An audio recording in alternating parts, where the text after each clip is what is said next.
Jimmy, I gotta take a dump. What? No, I mean I need a dumpster. Well, for all those needs, you need to call Big V Dumpster Rental, Long Island, New York, 631 900 dump.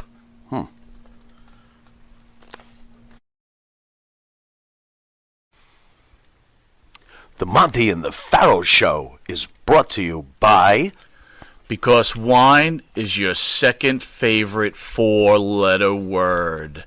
California wine, New York attitude. Good fucking wine. Yeah.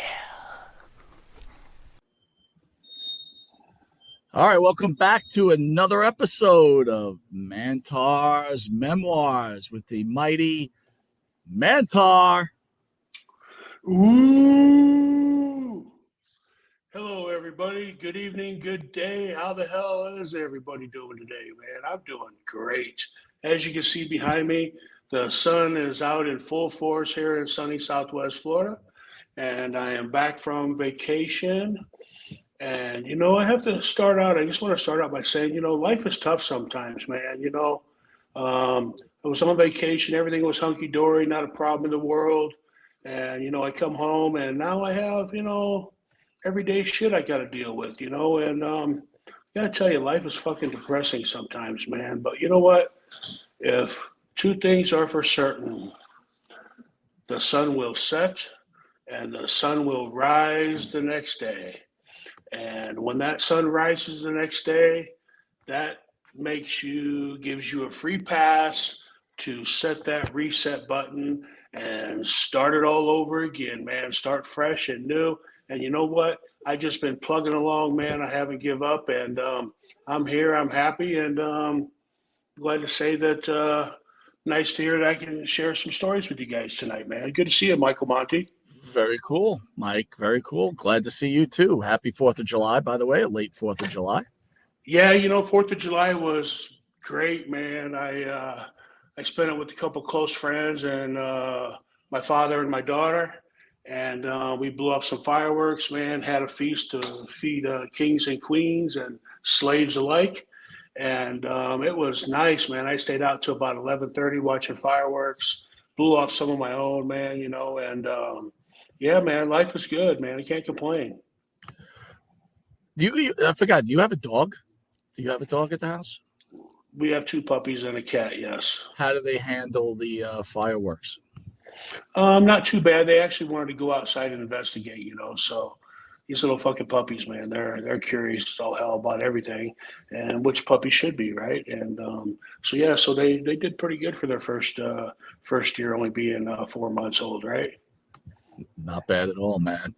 Hey, by the way, you always open and close the show with that Mantaur moan. Where did you get that from? Was that back from the wrestling days? You came up with that later on. Yeah, so that was part of the Mantaur character. I had to come up with something like a Mantaur call or a Mantaur roar, and so I actually stole that shit from Ric Flair. Ric Flair gives you the old woo, and I just extend it out long ways and go woo. So thanks, Ric Flair. Appreciate the fucking help. That's good stuff. Yeah, man. That's Nobody's ever asked me that question before, and so I've never had to answer. But yeah, I stole that shit from Ric Flair and just changed it up a little bit. I figured, fuck, if it worked for him his whole career, it's got to damn sure work for me, right? And you know what? I'm still here talking about it, so something's going on. Do you guys get pissed off when people steal your own shit, like other people's shit? No, it just depends on what it is. Naturally, you don't want somebody stealing your finisher, of course.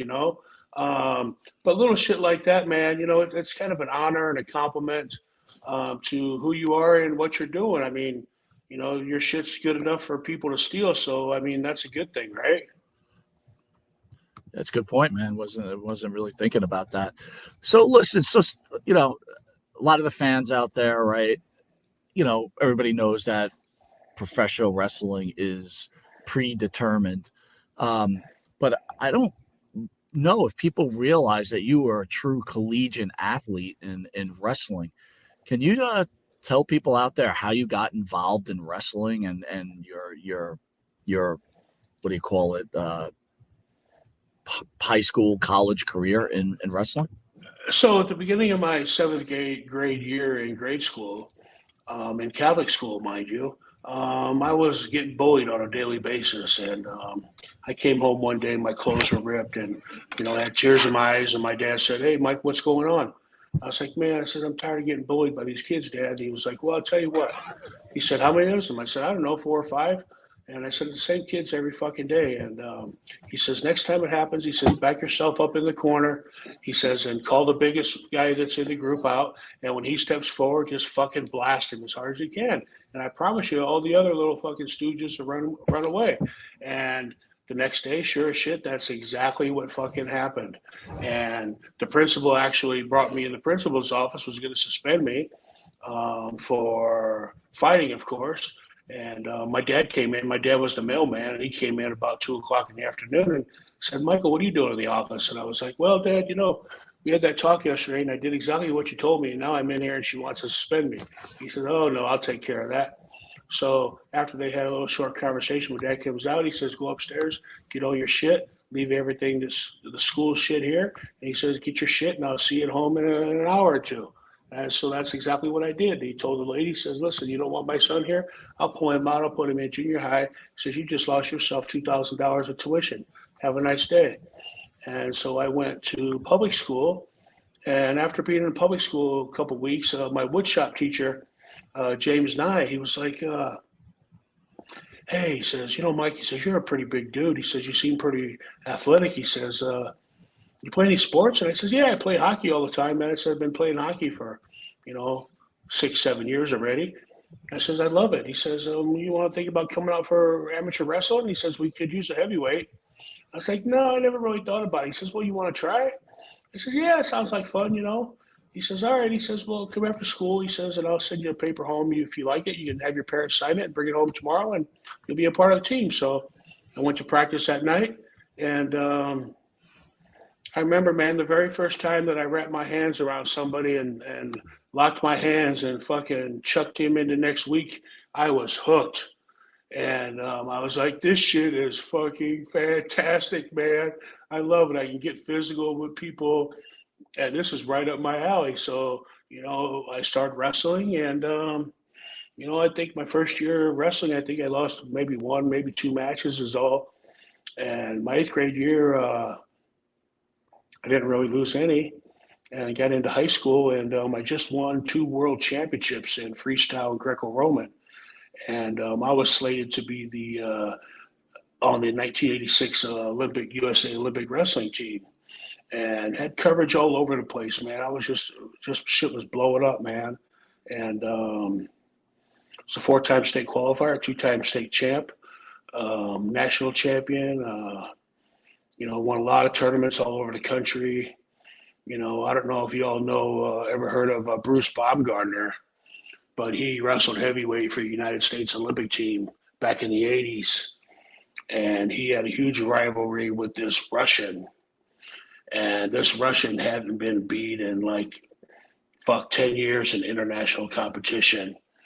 And Bruce Baumgartner ended up beating this cat and winning the gold medal for the United States. And anyway, I entered this tournament out in the Showboat. One of the local wrestling coaches took me, and we went out to Las Vegas and wrestled at the Showboat Hotel for the weekend. And I entered 3 weight classes. I entered 15, 16, 17, and 18-year-olds. And then I entered the open division and cruised by the 15 and 16-year-old division, cruised by the 17, 18-year-old division, won both gold medals. And I ended up wrestling the open. And at the time, I think I had won one and lost one. And I had to wrestle Bruce Baumgartner the next day. And he comes up, he says, "Hey, kid," he says, "how old are you?" I says, "Man," I says, "I'm 15, I think, at the time." He says, "15?" He says, "Incredible, man, for 15." He says, "You got some mad skills."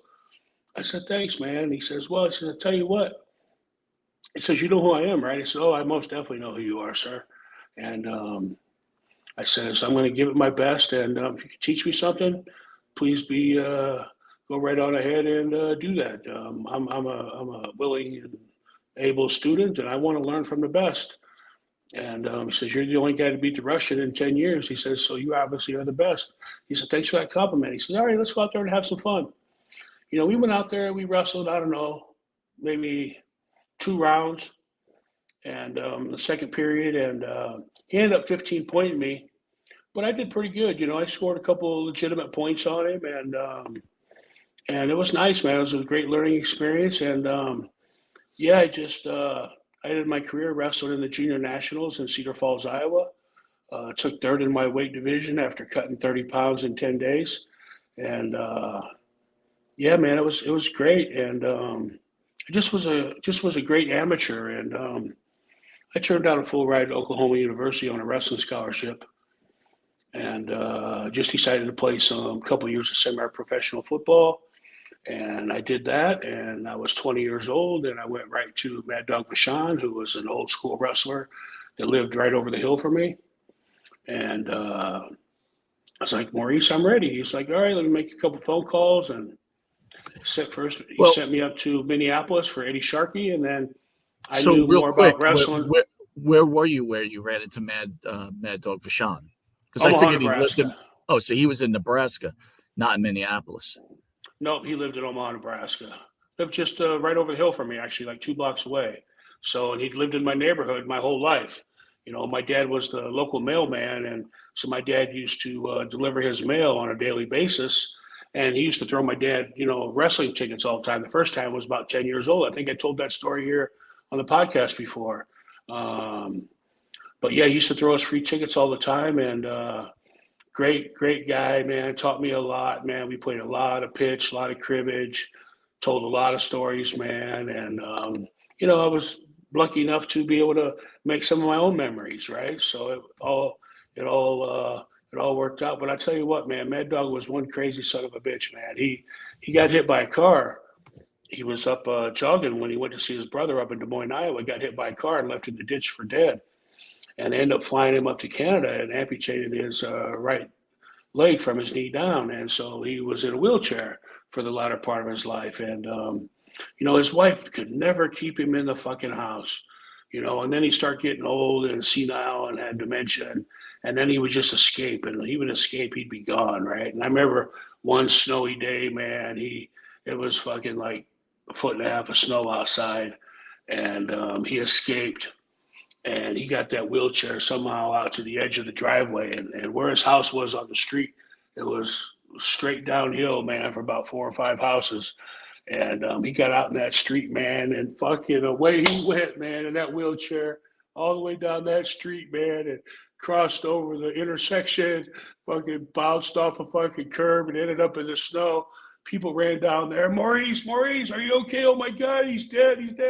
He fucking rolled over, man. He was laughing his ass off, man. He had a fucking blast right until the very end of his life, man. What a good soul, man. He was such a great guy, man. I really miss him, man. He was a big influence in my life when I was growing up, and just a great guy. And he, had a great wife. And Kathy just passed away a couple years ago. God rest her soul. And she had Alzheimer's disease too, and so. There's something in the water in that neighborhood, man, that I hope I don't get that shit. Well, let me ask you this. You mentioned that you turned down a full ride to Oklahoma State, you said? Oklahoma. Why? What made you decide not to go? I fucking hated school, man. I mean, I just hated it. I remember we had a 2-3 hour meeting in school in the principal's office. There was the 2 representatives from Oklahoma, my 2 wrestling coaches, the principal, my counselor. There was fucking 8 or 9 people in the room for 3 hours, man. They're talking to me. I'm like, fuck it, I can't do it. I just had to get up and walk out. I said, I'm fucking done with this shit. I fucking hate it. I'm done. And so I remember my head coach, he came up to my dad and he's like, Bob, he's like, you got to talk to him. My dad's like, Bo, he's going to listen to anybody. He's going to listen to you. And he was like, I tell you what, he says, I'll give you one last chance, one last go at him. He says, how about you and the representatives and Coach Schutz come over to the house tonight for spaghetti and meatballs and Italian sausage? He says, I'll make sure that he doesn't go anywhere, and we'll have dinner and we'll talk about it, And I remember, man, I came home from school and I jumped in the fucking shower, man. I was fucking getting dressed, going out for a night of partying, and I'm getting ready to walk out the door. I said, I'll see you later. My dad says, nope. He said, get your ass back in here. I said, what do you mean? He says, we got family in town. He says, they're coming over for dinner. He says, you want to go anywhere? You got to wait till they leave. I was like, oh, shit. I was like, all right. So I remember fucking doorbell rings and my dad says, go get it. So I went down there and opened up that door and I seen Coach Hazlip and these representatives from Oklahoma. I was like, motherfucker. And so welcomed them in, man. We had dinner and they were very professional, said, hey, Mike, listen, your studies are the least of our worries. We want to get you on campus and get you in the training room and start wrestling. He says, we got people, we can set you up with tutors, man. He says, there's no problem with working, doing them grades. And I was like, man, I fucking hate school with a passion. The reason I went to school was to play sports, football, wrestling, and golf. And I just hated the fucking books, man. And, I was a lot smarter, but I did just what I had to do to get by to play sports. And I just turned down a full ride, man. I just wasn't interested and was tired of fucking school, man. One thing I regret today, because, I could have got an education and got a degree and I would have had something to fall back on now, except I'm on disability and I'm just a retired professional wrestler without a pot to piss in or a window to throw it out of. Let me ask you, as being a wrestler, though, I don't know if I have the times right, but was Team Foxcatcher around when you were starting to learn that trade? Team Foxcatcher. Yeah. I don't know if I'm familiar with that. So it was the Olympic. It was the Olympic training building. All the wrestlers went there. It was. I don't want to make this too long if you didn't know anything about it, but John DuPont from the famous DuPont family created Team Foxcatcher, and they had all the major wrestlers there at the time. And then he ended up murdering, one of the Schultz brothers. But yes, I didn't know if right. I didn't know if you were around at that time, if that was a wrestler's dream to make it to Team Foxcatcher. I was kind of a generation younger than that, so them guys were a little bit older than me.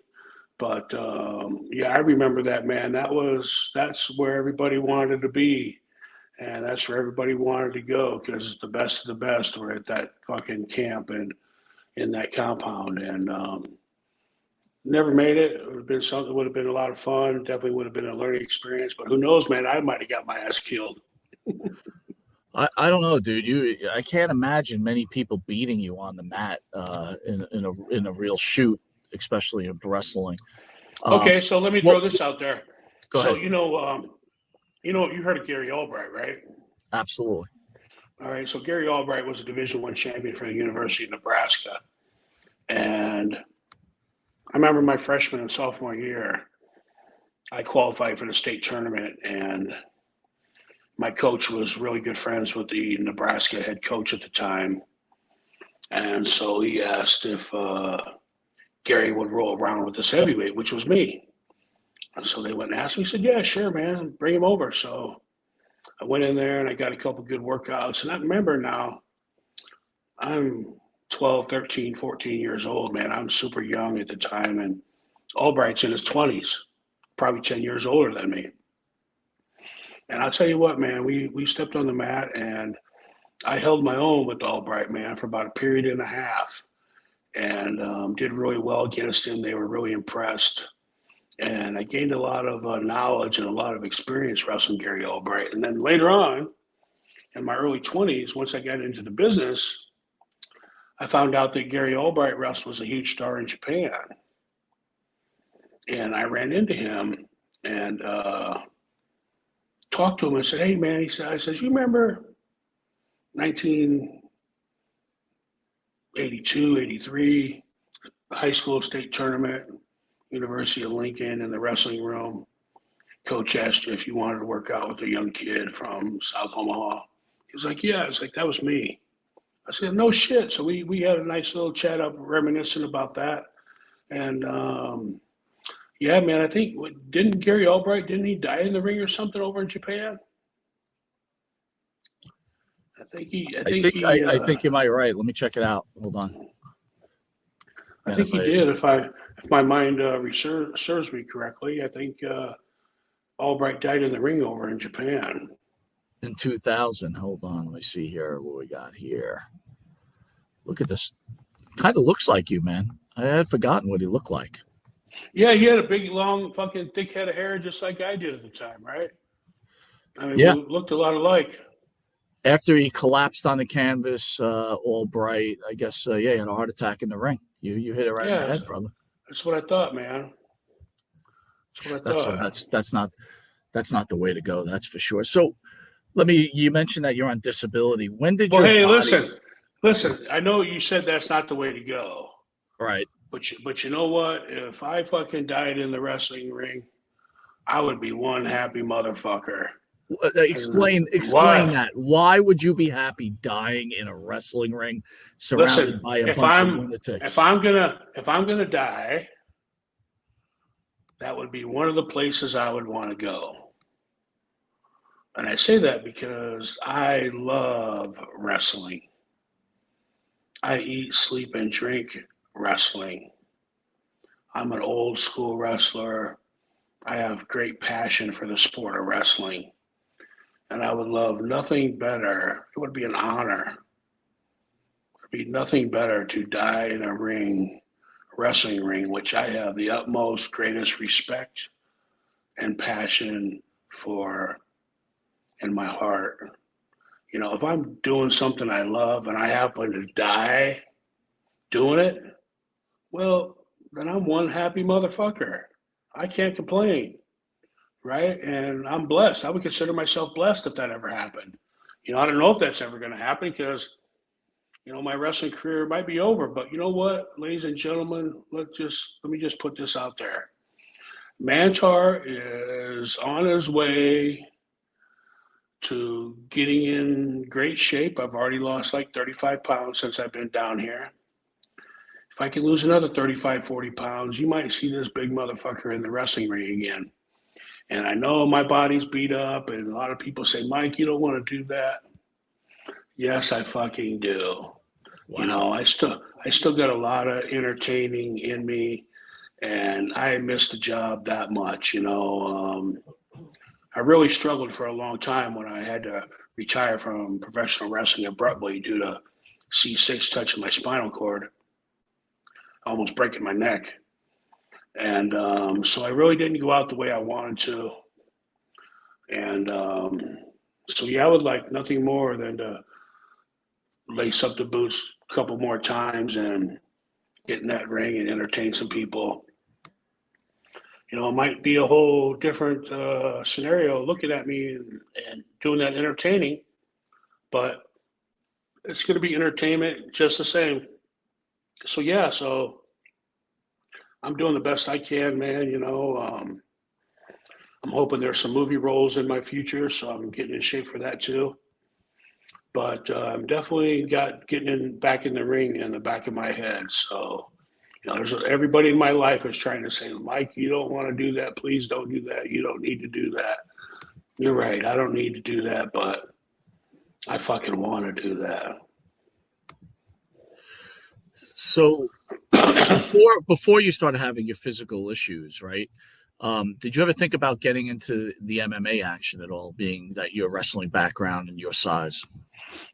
You know, when I first broke into business, so I started up in Eddie Sharkey's training camp in Minneapolis, and you know he's trained a shit ton of big name professional wrestlers. You know, Rick Rude, the Road Warriors. You know, Super Chief Charlie Norris. He's the Repo Man, Barry Darso. Trained a lot of guys up there in Minnesota. And I ended up going down to Larry Malenko's camp, Dean Malenko's father. And when I got down there was a guy down there by the name of Carl Gotch. You might recognize that name. one of the toughest shooters in the business. And this was before the UFC was the UFC. They used to send people over to Japan for these shoot fights. And, I don't think they were all 100% shoot. I think there was some work involved in it. But, the ending, the finishes were shoot. And they wanted me to actually go over there because I was so knowledgeable about the different holds and the different submission holds. I already had a lot of that shit in my repertoire. And so it came pretty easy for me. But they wanted me to fucking lose 50 pounds. And I was probably 380 at the time. And I said, you know what? I'm not fucking down here to lose 50 pounds. I'm down here to learn the job. So I passed on the deal. But, I could have made 5, 10, 15, 20,000 a week right out of the fucking shoot going to Japan and wrestling these shoot fights. But I chose not to. And I could have went over there for one of the best at the time, Carl Gotch. So, again, another missed opportunity, but, we all make our path in life and we all make the decisions that we do for some reason or another. And it is what it is. It's pretty crazy stories, man. So Yeah, let's bring it to today's wrestling. You're still watching today's wrestling. We've been on the phone a few times. We've discussed it, right? Yeah. Talk to me about today's wrestling against the wrestling that you grew up on and that you were actually in. So I'm going to run through some names, and I want you to give me your opinion on them. All right. I'll start off with AEW, and we'll start with CM Punk. Great guy. Got his ass handed to him in the UFC, but still a great guy, great talent. Generational talent? Yeah, because, I really do consider the product today the drizzle and shits. Not one motherfucker knows how to grab a hold. Not one motherfucker knows how to chain wrestle. Not one motherfucker knows how to tell a story. And if they do, they're sure not doing it on TV. All this high-flying acrobatic bullshit, that means nothing to me. That's not fucking wrestling. That's entertainment. You go back in the old school days when that shit was legitimately fucking 75% of fucking shoot. Those were the days now, man. Mad Dog Vachon, Vern Gagne, Bruiser Brody. Those were the fucking days, man. Way back old school days. These guys today, they can't wrestle a match. They can't tell a story. I think all the product on TV is the fucking shits. The best story in the past 25 years is the fucking Bloodline. That's the best story that the WWE's told in the past 25 years. And probably the only story, to be honest with you. But they sure got their longevity out of it, and I'm happy to see that somebody in that company knows how to tell a fucking story.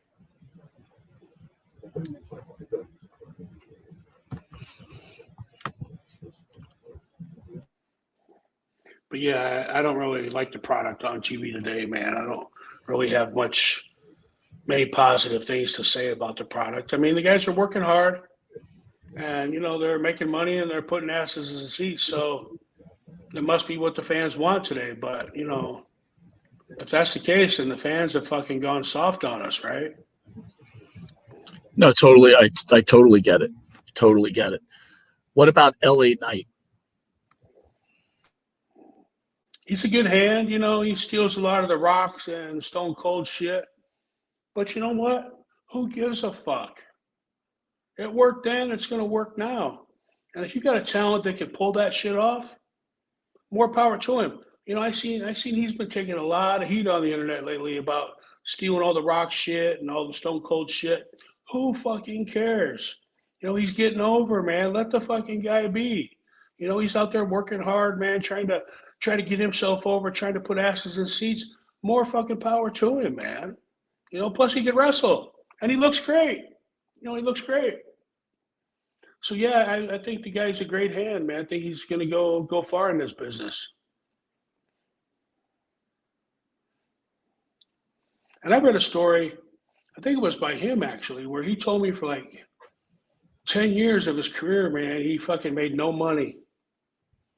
He was homeless. He said he didn't even have a fucking car part of the time. He was just really down and out, wasn't making any money, was thinking about giving up. And now look at him. He's on TV making big bucks, wrestling with the big boys. Understood. How about MJF? He's great on the stick, man. Fucker can cut a promo with the best of them. I'm sure a lot of other guys wish they had that kind of charisma. And his wrestling skills are pretty damn good as well. I think he's a little cocky. But again, he's got a reason to be. He's the face of that company, and he's toeing the chain. So more power to him. So do you think these guys could have translated back to your day, any of them?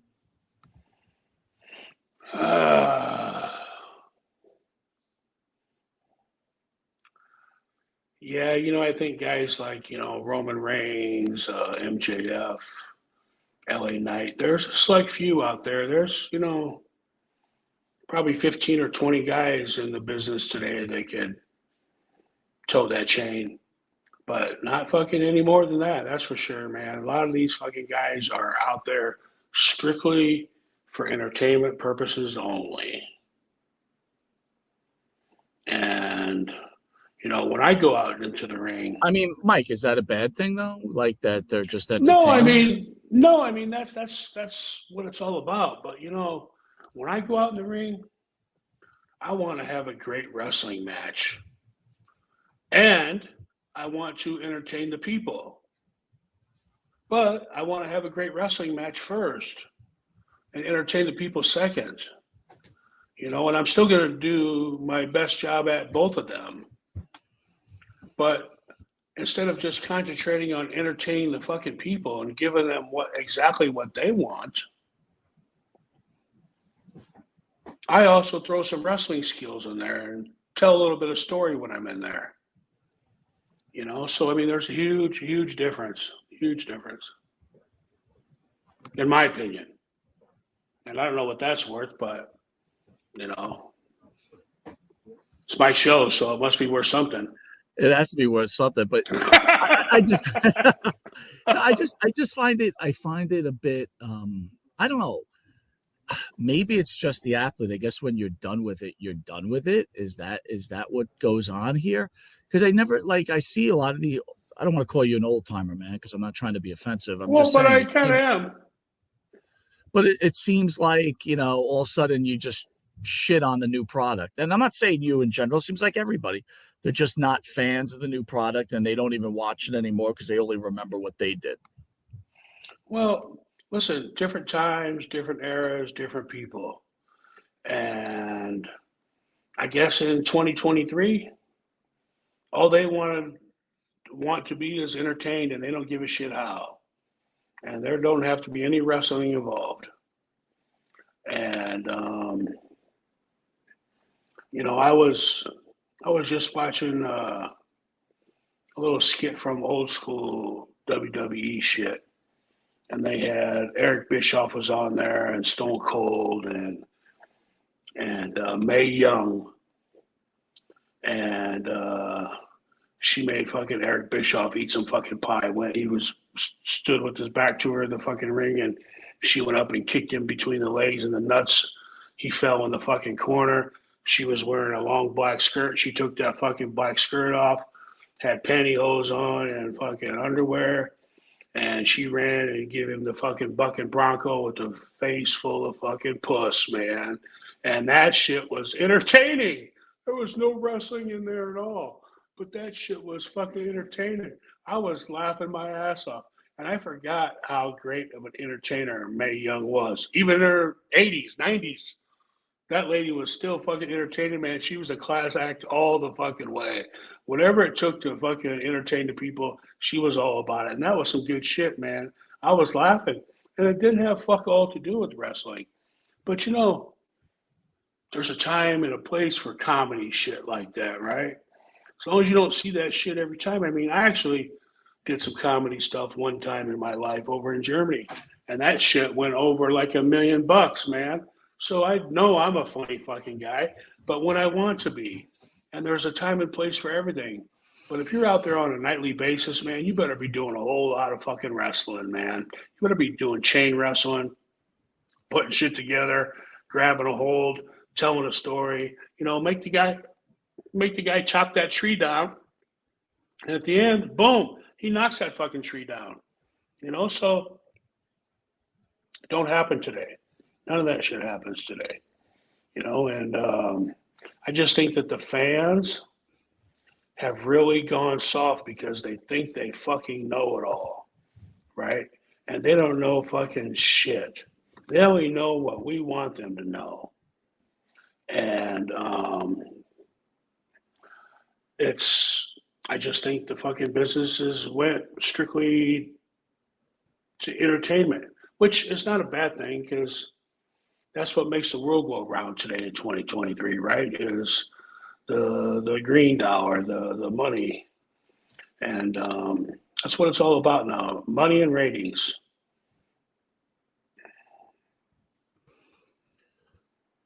Oh, that isn't it always been about money and ratings, though?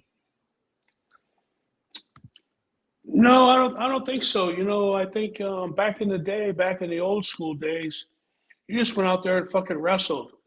And if you got recognized for your hard fucking work, then more power to you, buddy. You know, because I don't know if they really had ratings back then, right? I just think it was about putting asses in seats back then.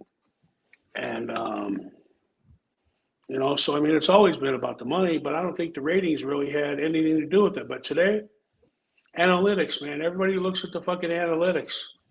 If the analytics aren't there, they're going to make changes until they are there. This is true, man. This is true. So you're saying back in the old days, what was it all about then?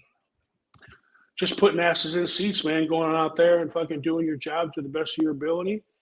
And hopefully there's fucking people out there that are buying what you're selling. And, you know, there were plenty of people. During your heyday, what was like, how many days a week did you work? Oh, fuck. Sometimes all 7. Sometimes all 7. We were on the road for 26, 27 days a month with Vince. He was a slave driving motherfucker. Because it's always been about the money for Vince. Always. He don't give two fucking shits who you are, what you look like, as long as you can fucking make money for him. And when you're done making money for him, that cocksucker is going to take you out to the fucking green pasture and tell you to turn around, and he's going to put a rifle in the back of your fucking head. He's going to put a bullet through your fucking skull and lay you down to pasture because you can't make no money for him no more. That's all that motherfucker cares about is money. Rotten human being. Wow. Well, you want to elaborate a little more on that then? Well, it all goes back to the CTE scandal, right? The lawsuit to WWE. You know, we shouldn't be self-employed contractors. We should be employees. And we're being told where to go, what to do, what to wear, how long to do it, what's the finish, and we're not a fucking employee? Are you kidding me? You're telling me to do more things than an actual fucking employer does. And you don't have to pay for my health insurance? Fuck you. Well, let me ask you this though.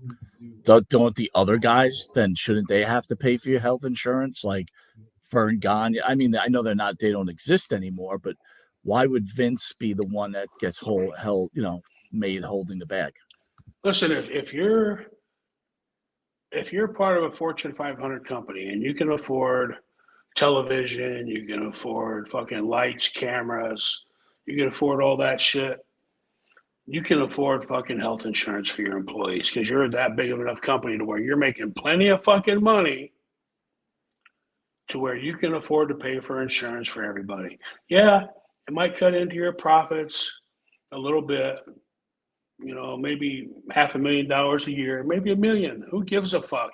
If you're making 250 fucking 400, 500 million a year, who gives a fuck about a measly $1 million? Right? You arrogant motherfucker, you greedy cocksucker. Fuck Vince McMahon. Was there any promoter you liked working for? Yeah, man, I fucking loved working for Otto Bonds. And, I loved every single independent promoter I worked for, except for this prick up in fucking Illinois one time. At least they treat you with, respect, and they appreciate what you're doing for them, right? Vince McMahon don't appreciate what the fuck you do for him. Because if you're not going to do it for him, he's just going to go out and find somebody else to do it for you. Take your fucking place. So you're replaceable by 1,000 people. He don't give a fuck who you are, what you're doing. Don't care. If you don't want to do what he's telling you to do, somebody else will. So, yeah, he's just a ruthless bastard, man. Ruthless. And I understand. I understand that you have to be sometimes, and when you're a business owner and you have that big of a fucking company. But come on, man. You should throw these people a bone that are out there busting their ass for you over 300 days a fucking year, putting their lives on the line every night, that are standing on top of the fucking rafters, waiting to be dropped from the top of the fucking arena that dies. Have some fucking common sense, man. Show us that you fucking care about us. Show us that you appreciate us. And what's one way to show us that you appreciate? Give us fucking insurance. Well, with that, Mike, we're out of time. Do you want to send the fans out, and we'll see you next week? Great conversation as always. Great job.